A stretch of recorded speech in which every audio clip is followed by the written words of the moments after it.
নিয়ে আমার মনে হয় সেই দিনের 21 টিভি সে আলোচনার পরে আর এই বিষয় নিয়ে হানান মাসুদ, আমি একটা, এর আর কোনো আচ্ছা সুযোগ নেই। আমি বুঝছি। হানান মাসুদ, আমি একটা কথা বলি, আপনাদের সঙ্গে কিন্তু আমারও কথা হয়। তো কোনো এক পর্যায়ে যদি এরকম হয় যে আপনার সঙ্গে আমার একটা কথা চলতেছে, আপনাদের দলে আমি যোগ দিব কি দিব না, সেই সময়ের মধ্যে আপনিও কি এটা বলে দিবেন যে আপনার দলে আমি যোগ দিতে চেয়েছিলাম? না, এটা বলা তো উচিত হয় নাই, সেটা আমি সেদিন 21 টিভিতে নিজে বলছি যে হচ্ছে এই ক্ষেত্রে আমার সিনিয়ররাও আমাকে আচ্ছা, বলা উচিত হয় ভর্ৎসনা নাই। করেছেন যে হচ্ছে আচ্ছা, তোমার বলা উচিত এইভাবে হয় নাই। এই আচ্ছা, কথাগুলোর বলা সামনে উচিত হয় বলা না, হয়। তাইলে আর দুই কথা নাই। জনাব হানান মাসুদ, আপনাকে ধন্যবাদ। আমি একটু রাকিবের কাছে যেতে চাই। রাকিব, আমি আমি আপনাকে প্রশ্নটা করি, একটু গুচ্ছ প্রশ্ন আছে। যে আপনি বলছেন যে ছাত্রদল চাইলে গুপ্ত সংগঠনের অস্তিত্ব থাকবে না, এই গুপ্ত সংগঠন বলতে আপনি আসলে কাদের বুঝিয়েছেন? বিষয়টি নিয়ে প্রশাসনে অভিযোগ না করে নিজেরা হুঁশিয়ারি কেন দিচ্ছেন? আর আপনি মনে করেন কিনা ছাত্রদল বিএনপির লেজুর ভিত্তিক রাজনীতি করে? ধন্যবাদ। জনাব রাকিব। আমি একদম সরাসরি এই প্রশ্নে চলে যাবো, জাস্ট এক মিনিটে বলে নিই। যখন যেহেতু হানান মাসুদটা কথা সূচনা করেছে, আমি ওদের প্রতি শুভকামনা রইল। কিন্তু যখন এখন পর্যন্ত একজন তো বহিষ্কার করেনি, কিংবা শীর্ষ পর্যায় থেকে যখন একজন একজন সুক্রোজ খাবে, বহিষ্কার হবে, তখন বুঝতে পারবে এটা দ্বারা সারা দেশে কি ধরনের মেসেজ যায়। একটা বাজে মেসেজ যায় কারণে এর আজকের দিন পর্যন্ত ওদের সংগঠনের একজনের বিরুদ্ধে কোনো ব্যবস্থা নেয়নি। নিলে দেখা যাবে যে তৃণমূলের প্রভাব করবে। তো যা হোক, আমি ওদের উত্তর সাফল্য কামনা করি। এবং বহিষ্কারের ও যেভাবে হেসে উড়িয়ে দেয়, প্রতিটা টকশোতে দেখি যে এই বহিষ্কার হ্যান্ডসেল এটার একটা নেগেটিভ দাঁড় করা। তো এটা যখন নিজ দলে 100 নেতাকর্মীর বিরুদ্ধে অভিযোগ অলরেডি হয়েছে, অনেক ব্যবস্থা নেওয়ার মতো শতাধিক অভিযোগ রয়েছে, একজনকে নেয়নি। কারণ ওই যে বাজে মেসেজ যাবে। কিন্তু ঠিক আছে, নেগেটিভ দাঁড় করা। দ্বিতীয়ত আরেকটি বিষয় বলি, হান্নান মাসুদ সহ যারা এই নিজ নিজ আসনে যেখানে এমপি স্বপ্ন দেখে, সেখানে যদি 7 মাসে 1 থেকে 2 বার গিয়ে মনে করে ঢাকায় বসে বসে আমি এমপি হয়ে যাব, এটি কিন্তু খুবই ষড়যন্ত্রমূলক ভাবে সাধারণ জনগণ দেখে থাকে, এলাকার জনগণ, যে তার সত্যি কোথায় আমাদের কাছে আসছে না, আমাদের সাথে কথা বলছে না, আমাদের সুখে দুঃখে নাই।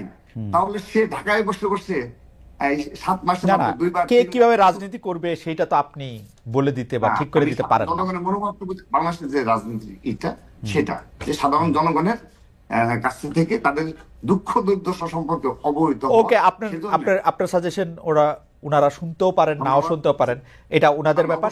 আমি শুধু একটু পুরনো প্রশ্নে আপনাকে, যেহেতু আপনি প্রসঙ্গটা তুললেন, একটু বলে, আসলে কি মাঠ পর্যায়ে কোনো চাঁদাবাজি করতে হলে কিন্তু একটা ক্ষমতা, একটা সাংগঠনিক দক্ষতা, একটা প্র্যাকটিসও লাগে। এই বিএনপি ছাড়া, ছাত্রদল ছাড়া আর কারো কি এই প্র্যাকটিস আছে এখন এই মুহূর্তে? মানে বৈষম্য বিরোধীরা চাইলে কেউ চাঁদা দিবে? না, এটা তো বিভিন্ন নিউজে আসছে যে বৈষম্য বিরুদ্ধ সরকারের অভিযোগ আসছে। আমি তো ভাই ওই বিষয়ে স্পষ্ট করেছি যে অবশ্যই কিছু বিপদগামী দলীয় নেতাকর্মী রয়েছে, তাদের ব্যবস্থা নেওয়া হচ্ছে। অল্প কিছু যদি নেওয়া না হয়ে থাকে সেটা নেওয়া হবে। কিন্তু আপনি এই বিভিন্ন এলাকায় প্রভাবশালী গোষ্ঠী থাকে, প্রভাবশালী পরিবার থাকে, এবং সন্ত্রাসীদের কোনো দল নেই, এটি আপনাকে মনে রাখতে হবে। এবং আমরা সেটা অন করি, আমরা শুধু মুখে না, আমরা ওকে। সেটি আমাদের শুধু বক্তব্যে না, আমরা সেই সাংগঠনিক ব্যবস্থা নেওয়ার মাধ্যমে এবং দল থেকে ছিন্ন করার মাধ্যমে সেটা নিয়ে থাকি। আপনি আমাকে বলেছেন গুপ্ত সংগঠনের বিষয়ে প্রশ্ন করেছেন ভাই, আমি স্পষ্টভাবে বলছি, বাংলাদেশে এই আগামীতে যে ছাত্র রাজনীতি ক্যাম্পাস গুলোতে অব্যাহত রয়েছে এবং জুলাই আগস্টের পরবর্তী বাস্তবতায় এখনো যারা এই ধরনের গুপ্ত রাজনীতি চালিয়ে যাচ্ছে, তারা সাধারণ শিক্ষার্থীদের সাথে অপর ছাত্র সংগঠনের একটি দূরত্ব তৈরি করছে। এবং কারা তারা? ভবিষ্যতে কারা তারা? ছাত্র শিবির, ইসলামী ছাত্র শিবিরের কথা বলেছেন, হ্যাঁ। এবং সেগুলো কিন্তু অবশ্যই ভবিষ্যতে আপনার অতীতের ধারাবাহিকতা, ভবিষ্যতেও কিন্তু সাধারণ শিক্ষার্থীর একটা বাজে মেসেজ যায়। কারণ কেউ না কেউ তাদেরকে ট্যাগ দিবে। তো আপনার আদর্শ নিয়ে আপনি কথা, যেমন ইতিমধ্যে ছাত্র শিবির তাদের পেজে দেখা যায় যে বেশ কিছু কাজ করছে, আমরা নিজেরা অ্যাপ্রিসিয়েট করছি। ছাত্র দল কখনো ভালো কোনো কাজে আমরা কখনো নেগেটিভ না রাকিব, দেখাই না। রাকিব আপনি রাজনীতি সচেতন, তো নিশ্চয়ই আরো, মানে আপনি কবে থেকে রাজনীতি সচেতন? আপনি আমাকে একটু সালটা বললে আমার একটু প্রশ্নটা করতে সুবিধা হতো। মানে রাজনীতি সম্পর্কে আগ্রহ আছে বা বোঝেন? কারণ অনেকে অনেক দ্রুত শুরু করে। আমি বলি যে আমার পরিবারের কেউ রাজনীতি করে না, আমার পরিবারটা। কিন্তু আমি একটা সারাউন্ডিংস এর মধ্যে বড় হয়েছি, যে আমার বড় ভাইয়ের যে ফ্রেন্ড সার্কেল যারা ছিল, তারা খুবই স্মার্ট ছাত্র, ছোট থেকে দেখে এসেছি, তারা ছাত্রদল করেছে, তাদের স্মার্টনেস এবং আমার শিক্ষা প্রতিষ্ঠানে সেখান থেকে হয়েছে।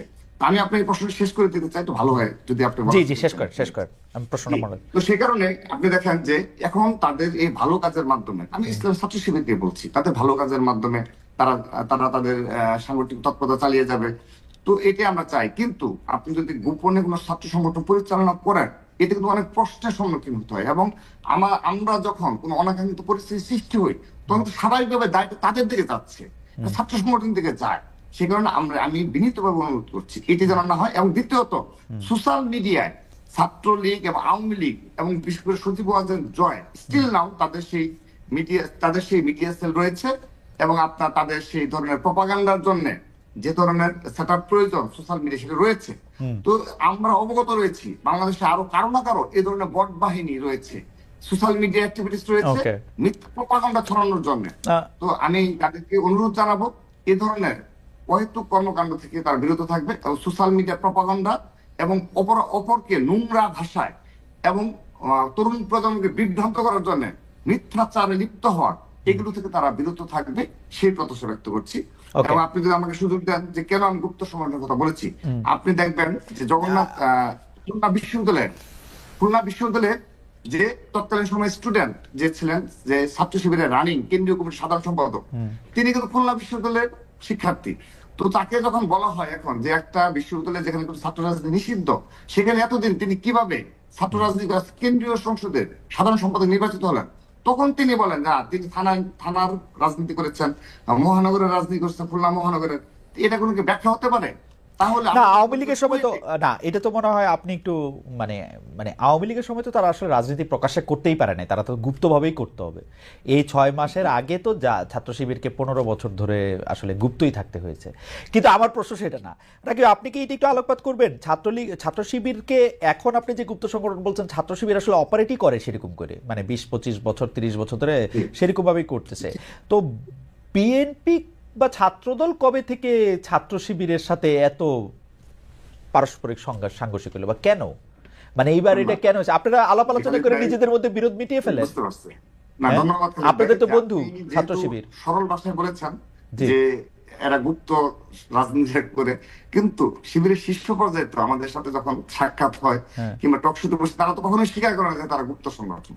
প্রবলেম কিন্তু এই জায়গায়, তারা বলুক যে আমরা Okay. গুপ্ত রাজনীতি করি। না, সেটা তো এটি মানে স্বীকার করে, গুপ্ত শব্দটা তো করে, না, ভালো গুপ্ত হয়। শব্দটা তো একটু নেগেটিভ কনোটেশন দেয়, তারা হয়তো এটা স্বীকার করবে না, কিন্তু তারা তো এখন এই কথা বারবার আমি বলেছে যে আমাদেরকে তো লুকিয়ে থাকতে হয়েছে, এটা তারা কি আচ্ছা, না করবে? না না, আমি একটু শেষ করে দেই ভাই। জি। দেখেন ঢাকা বিশ্ববিদ্যালয়ে যে ছেলেগুলো যে ক্যাম্পাসে ছাত্র রাজনীতি থাকা চলবে না আন্দোলনের নেতৃত্ব দিল, অল্প কিছু ছেলে পেলে, পরবর্তীতে শিবিরের কমিটি দেওয়ার পর মাত্র 15 সদস্য, সেখানে 3 থেকে 4 জন জায়গা করে নিয়েছে। তিতুমির কলেজে যে ছেলেটা সবচেয়ে বেশি উস্কে দেওয়ার চেষ্টা করেছে, যদিও এগুলো জেনারেল স্টুডেন্টরা সামান্য পরিমাণে বিভ্রান্ত হয়নি, কারণ তাদের এজেন্টরা জেনারেল স্টুডেন্ট আগে থেকে বুঝতে পারে। Okay. সেই ছেলে পরবর্তী ছাত্র শিবিরের সাধারণ সম্পাদক হিসেবে আবির্ভূত হয়েছে। তো সকল ক্যাম্পাসে দেখা যায় এই ধরনের যারা গুপ্তভাবে কাজ করে, তারা পরবর্তীতে ছাত্র শিবিরের মাত্র 2 সদস্য 5 সদস্য সেই কমিটিতে তাদেরকে শীর্ষ পদে দেখা যায়। ওকে। তার মানে পরবর্তীতেও যদি এই ধরনের সাধারণ শিক্ষার্থীদের যে কথা বললে অমুক জায়গায় চলে আয় ডাক দেওয়ার যে প্রচলন রয়েছে, তো মব কালচার আমরা যেটাকে বলি, তো আচ্ছা। সেগুলোতে তো কিন্তু স্বাভাবিক তাদের দায় আমার মনে হয় যে রাকিব, আপনাকে ধন্যবাদ। We can you extend for 5 or 10 minutes Ashish? Just if 5, ওকে,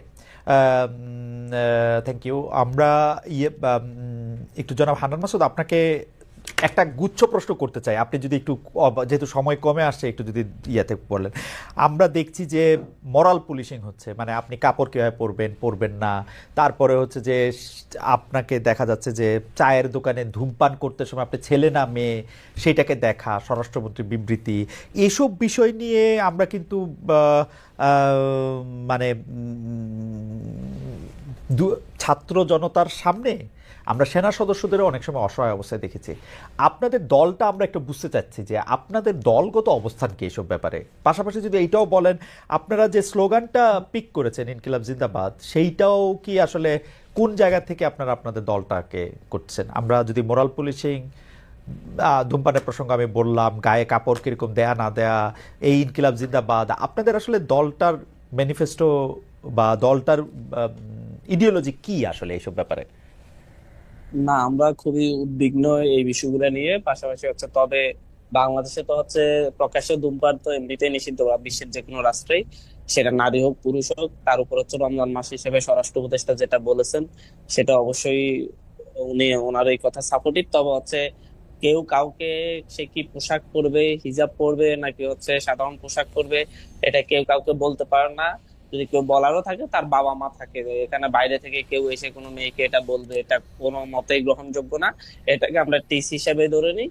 এবং হচ্ছে যে বিষয়টা হয়েছে গত কালকেও ঢাকা বিশ্ববিদ্যালয় এরিয়াতে, এটা নিয়ে আমরা উদ্বেগ প্রকাশ করেছি সারা। পাশাপাশি হচ্ছে আমরা প্রশাসনের সাথেও বারবার যোগাযোগ রেখেছি যে হচ্ছে যেন কোনো মতে এতে ছাড় দেওয়া না হয়। কিন্তু দেখা যাচ্ছে যে হচ্ছে একটি মবকে উস্কে দিয়ে বা হচ্ছে আমি এটাকে বলবো যে হচ্ছে তৌহিদি জনতার নাম করে যেভাবে মানে হচ্ছে সব জায়গায় ইয়ে করেছে, এটা বিশ্বের কাছে আমাদের দেশকে নিয়ে একটু বাজে মেসেজ যাচ্ছে। এটা নিয়ে অবশ্যই দেশবাসী সকলের কাছে আপনার আমাদের কাছে কি অনুরোধ এটা থাকবে মনে যে হয় না হচ্ছে অতি স্বাধীনতা আপ- ভালো না। আপনার কাছে এটা মনে হয় না যে অনেক সময় সেই উস্কানির মধ্যে আপনারাও সরাসরি অংশগ্রহণ করতেছেন, উম, যেটা আপনাদের না পছন্দ আসলে হইতেছে, হচ্ছে যে না চলেন সেটা চলেন এটা কইরা আসি বা চলেন ওইটা কইরা আসি, অনেকগুলি বলছেন তো আপনারা স্ট্যাটাস দিয়ে বলছেন না? অবশ্যই সেরকম না। আমি একটা জিনিস যে হচ্ছে আমরা গতকালকে দেখছেন যে হচ্ছে ঢাকা বিশ্ববিদ্যালয়ের ছাত্র সংসদ থেকেও একজনকে বহিষ্কার করছে, যা হচ্ছে যে কালকে মব উস্কানিতে অংশগ্রহণ করেছে। তো এইসব জায়গায় আসলে ব্যবস্থা নেওয়া হচ্ছে আর কি, যে যে যার জায়গা থেকে অবস্থান নিচ্ছে। আর আমরা শ্লোক সাংগঠনিক ভাবে মধ্যমপন্থী রাজনীতি করতে চাচ্ছি। এই জায়গায় হচ্ছে যেভাবে ডানপন্থী লোকজন বিট করতে পারবে, বামপন্থী লোকজনও বিট করতে পারবে। এখানে যেমন আপনারা আমাদের মঞ্চে দেখেছেন যেমন হিজাবি নারীদের অবস্থান ছিল, তেমনি হচ্ছে স্লিভে ব্লাউজ পরা নারীর অবস্থান ছিল। সেই ক্ষেত্রে আমরা পোশাকের স্বাধীনতার ব্যাপারে আমরা অবশ্যই কথা বলি। তো সেই জায়গায় যার যার পোশাক সে সে পছন্দ করে নিবে। কেউ যদি হচ্ছে মোরাল কিছু যদি করতেই হয়, তাদের অভিভাবকরা মোরাল হুম। শিক্ষা দিবে যদি যেটাকে তারা মোরাল মনে করবে। কিন্তু এই জায়গায় বাইরের কেউ এসে বলাটা এটাকে আমরা টিস মনে করছি। আর ইনকিলাব জিন্দাবাদ স্লোগানটা হচ্ছে বিপ্লব অমর হোক, এই স্লোগানটাই আমরা যেহেতু একটা গণ অভ্যুত্থান করেছি, গণ অভ্যুত্থান পরবর্তী সময়ে আমরা যে গণ অভ্যুত্থানের যে এক দফা দিয়েছি, সেই এক দফার যে আকাঙ্ক্ষা আমরা মনে করি যে এটা তো বাস্তবায়ন হয় নাই, বিভিন্ন জায়গায় আমরা বাধার সম্মুখীন হচ্ছি, আমাদেরকে পিছিয়ে দেওয়া হচ্ছে। আমরা মনে করি যে মানে এইটাকে এই অভ্যুত্থানের এটা একটি এটা কি আমরা এটাকে 90-এর মতো আমাদের কাছে মনে হচ্ছে যে এটা হচ্ছে আপনার পরিপূর্ণ অভ্যুত্থান হয়নি। সামনের দিকে অবশ্যই এই পুরোপুরি জাতিকে মুক্তি দেওয়ার জন্য, নতুন রিপাবলিকের জন্য অবশ্যই আরেকটি অভ্যুত্থানের প্রয়োজন বা বিপ্লবের আরেকটি গণ বিপ্লবের বিপ্লবের প্রয়োজন। বিপ্লবের প্রতিশব্দ হিসেবে ইনকিলাব ঠিক আছে মনে করছেন? হ্যাঁ, আমরা সেটাকে সেভাবে, এটা তো হচ্ছে সেভাবেই নিচ্ছি আর কি। এটা তো হচ্ছে ঐতিহাসিক ভাবে আমাদের এই দেশে মূলত হচ্ছে আধিপত্যবাদী এর বিরুদ্ধে, আগ্রাসনের বিরুদ্ধে এই স্লোগানটা শত বছর ধরে ব্যবহৃত হয়েছে। আমরা মনে করি আধিপত্যবাদীরা এখনো হচ্ছে আমাদের দেশের প্রতি আপ- তাদের রক্তচক্ষু দেখাচ্ছে এবং হচ্ছে আমাদের দেশকে মুক্ত করার জন্য আমরা সেই আধিপত্যবাদী রাষ্ট্রগুলোকে আমরা সাবধান করে দেওয়ার জন্য আমরা সেই আন্তর্জাতিক শক্তিগুলা যারা হচ্ছে এই দেশের অভ্যন্তরীণ বিষয়গুলোতে হস্তক্ষেপ করার জন্য উঠে পড়ে লেগেছে, তাদেরকে সাবধান করে দেওয়ার জন্য সেই আগ্রাসনবাদের বিরুদ্ধে আমরা আমাদের সেই ঐতিহাসিক স্লোগানটাকে আমরা আমাদের ওকে, নিজেরা স্লোগান দিচ্ছি আর কি। আচ্ছা, এই পর্যায়ে আমি একটু জানতে চেয়ে রাখি যে জাতীয় নাগরিক পার্টির লেজ হিসাবে বা অঙ্গ সংগঠন হিসাবে কোনো ছাত্র সংগঠন থাকবে কি থাকবে না? না, আমরা স্ট্রিক্টলি বলেছি যে হচ্ছে আমরা কোনো ধরনের ছাত্র সংগঠন, আমাদের লেজুর ভিত্তিক কোনো ছাত্র সংগঠন থাকবে না, অঙ্গ সংগঠন হিসেবেও থাকবে না, এটা থাকার সুযোগও নেই।